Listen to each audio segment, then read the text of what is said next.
Now let's dive deep into this big LGBTQ story for today. I'm Faye Watt, and let's queer up South Florida and Florida.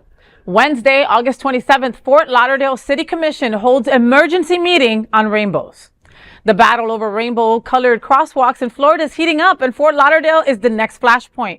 This Wednesday, August 27th at 6 p.m., the Fort Lauderdale City Commission will hold a special meeting to decide the fate of its rainbow crosswalk on Sebastian Street.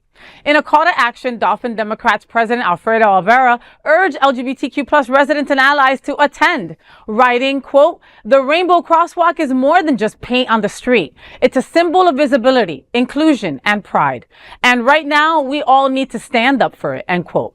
The debate comes as South Florida cities weigh how to respond to new state and federal guidance banning rainbow intersections. While some cities have quickly removed pride-themed street art, others are resisting. Key West voted earlier this month to protect its iconic Duval Street crosswalks by designating them cultural landmarks and officially naming the area the historic Gayborhood of Key West. In Delray Beach, commissioners overruled their city manager, saying they'll wait for a direct order from Tallahassee before making any changes. Meanwhile, Miami Beach Commissioner Alex Fernandez dismissed the ban as a distraction, as a, quote, "a distraction, a solution in search of a problem," end quote. And in St. Petersburg, Mayor Kenneth Welch said his city will hold off until it knows whether public art can be exempt.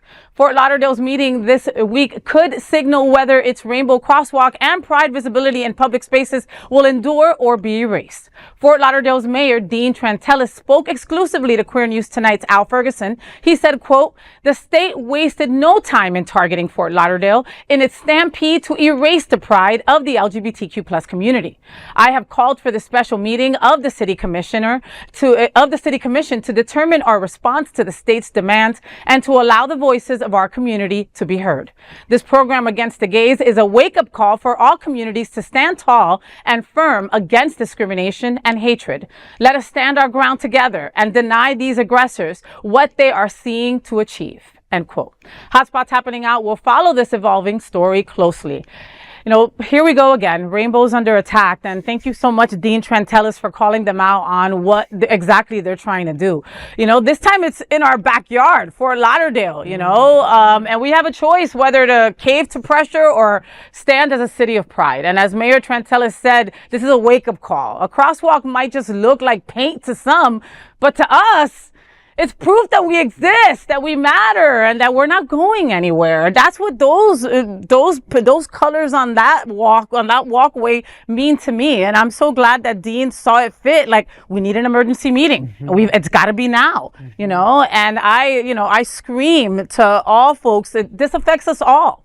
You know, they're coming for our crosswalks. Our marriage is right behind it. Yeah, it's on their checklist, and we all need to stand up, as they said, and stand our ground.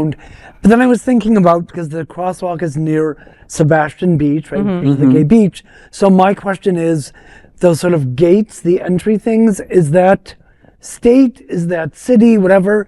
Because they could possibly add rainbow stripes to the gateway into it. I mean, there has to be other options. Absolutely. Think outside of the box. Yeah, I mean, I would definitely look into different avenues of how we can express ourselves, especially around the city. If they're going to take away paint off of the crosswalks and bridges and things like that. I mean, there's protests going on tonight as we speak, you know, in terms of Fort Lauderdale for this to happen, and in Wilton Manors as well. So, you know, it's about getting out there and letting your voices be heard. It's more important now than ever, and showing up in numbers and being out there to say, no, we were not going to take this. We're not going to be erased. No, and I think we're super blessed to have at the helm in our leadership someone like Dean Trantalis, who is one of us. You know what I mean? Like, he's not taking the BS, right? Like, it's not going to go over his head, or you're not going to go in the middle of the night and paint this without him knowing.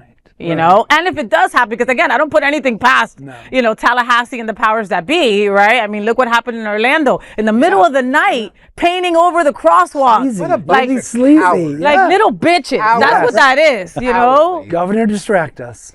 Oh my God. Well, that is the big LGBTQ story for today. There is no other queer nonprofit media platform like this in the entire world. Support our LGBTQ stories by subscribing and sharing Queer News Tonight.